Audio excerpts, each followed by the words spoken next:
কোনো ভদ্রঘরের সন্তান এরকম কাজ করতে পারে না। আঙ্কেল ভাইয়ার সাথে শুভ্র, তার মানে শুভ্র কি এবারে আপনজন কেউ? অপদার্থ অকর্মা একটা, নিজে অন্ধভাবে অত্যাচারী ভাবির কাছে রেখে আসতে লজ্জা করে না? এভাবে যে ঘুরে বেড়াচ্ছ, আড্ডা দিচ্ছ, লজ্জা করে না তোমার? কিন্তু তুমি একদম চুপ। আজ থেকে যেন এসব আড্ডাবাজি না দিতে দেখি। আজকে থেকে কাজ করবা। তোমার অসুস্থ বাবা কি খাচ্ছে না খাচ্ছে খোঁজ খবর নাও তুমি। তোমার কি লজ্জা হয় না? এতটুকু লজ্জা হওয়া তো উচিত তোমার। যদি আমাকে সত্যি সত্যি ভালোবেসে থাকো, আজকে থেকে কাজ করবা। ও তো ঠিকই বলছে, তুই যে রাগ করে আসছিস তারপরে কি আর বাসায় গেছিলি? তুই তো ভাবিরে চিনিস না, কেমন দরজাল একটা মানুষ। আর তোর ভাই তো কখনো খোঁজ খবর রাখে নাই তোর অন্ধ বাবা। অন্তত সেই দিকটা বিবেচনা করে তোর তো খোঁজ খবর রাখা উচিত। তুই ঠিক বলছিস। বৌমা, ও বৌমা, একটা পাতলা কাঁথা থাকলে নিয়ে এসো তো। ও বৌমা, একটা পাতলা কাঁথা থাকলে নিয়ে এসো। আপনার সমস্যা কি? হ্যাঁ, সারাদিন শুধু বৌমা বৌমা বৌমা, আর কোনো কথা আপনি জানেন না? হ্যাঁ, আর এই কি অবস্থা আপনার ঘরের? এই অবস্থা কেন? আপনি কিন্তু পরিষ্কার করতে পারেন না? চোখে দেখতে পাই না তো, তাই ঠিক মতো গোছগাছ করতে পারি নাই। আমার হয়েছে যত জানা। আমার মাঝে মাঝে কি মনে হয় জানেন? আপনাকে লাথি মেরে না ঘর থেকে বের করে বৃদ্ধাশ্রমে পাঠিয়ে দিই, নয়তো আপনাকে না বালিশ চাপা দিয়ে মেরে ফেলি। আপনি কি বলছো তুমি এসব? তোমার মাথা খারাপ হয়ে গেছে? তুমি যাও, আমি কি করবি? আমি কি আমার বাবার নিয়ে যাবো? না নিয়ে যাই খাওয়াবো কি? আমার নিজেরও তো থাকার জায়গা নেই, আমার একটা কিছু করতে হবে।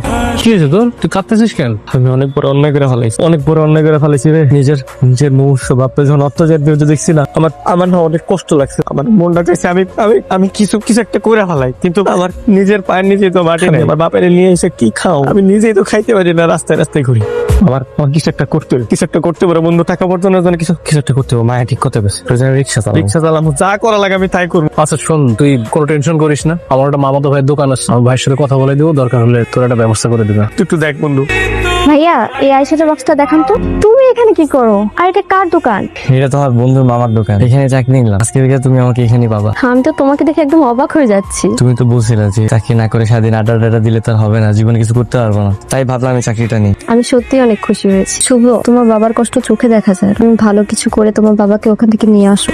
ঠিক আছে, নিয়ে আসবো। তোমাকে আমাদের বাসায় দেখলাম, তুমি কি ভাবির কিছু হও? আমি তোমার ভাবির ছোট বোন। ও আচ্ছা, তার মানে তো তুমি আমার বেঞ্চ। জি বেয়াই। আমার বাবাকে একটু দেখে রাখো। হ্যাঁ মাহমুদ একটু আসতে পারবি বাবা?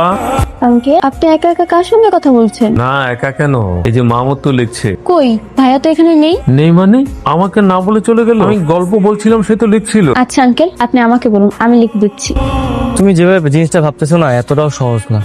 এখন তেমন একটা পত্রিকায় গল্প প্রকাশ করা হয় না, আর হলেও জনপ্রিয় রাইটারদের গল্প প্রকাশ করা হয়। চেষ্টা তো করে দেখো। আর আঙ্কেল খুবই আশাবাদী, আগ্রহ আছে অনেক। তুমি যেহেতু বলছো, আমি মনে প্রাণে চেষ্টা করবো যাতে এটা পত্রিকায় প্রকাশিত হয়। বাবার প্রতি এরকম ভালোবাসাটা সারা জীবন রেখো, যাতে বাবা আর হারিয়ে গেলে আফসোস না করতে হয়। আমি আমার বাবার এই ইচ্ছা যেভাবে হোক পূরণ করবো। আমার লেখাটা কি ছাপা হয়েছে? আঙ্কেল, ওইটা আমি আমার এক পরিচিত মানুষের কাছে দিয়ে এসেছি, সে জমা দিয়ে দিবে। ভাবছি এই লেখাটা ছাপা হইলে আরেকটা লেখা লিখবো। আচ্ছা লেখেন। আঙ্কেল, একটা কথা জিজ্ঞেস করি? হ্যাঁ করো মা। আপনার ছোট ছেলে শুভ্র, ওকে বাড়ি থেকে তাড়িয়ে দিয়েছেন কেন? শুভ, বাবা এই দেখো, তোমার গুণধর ছেলেকে থানা থেকে ছাড়িয়ে নিয়ে এসেছি।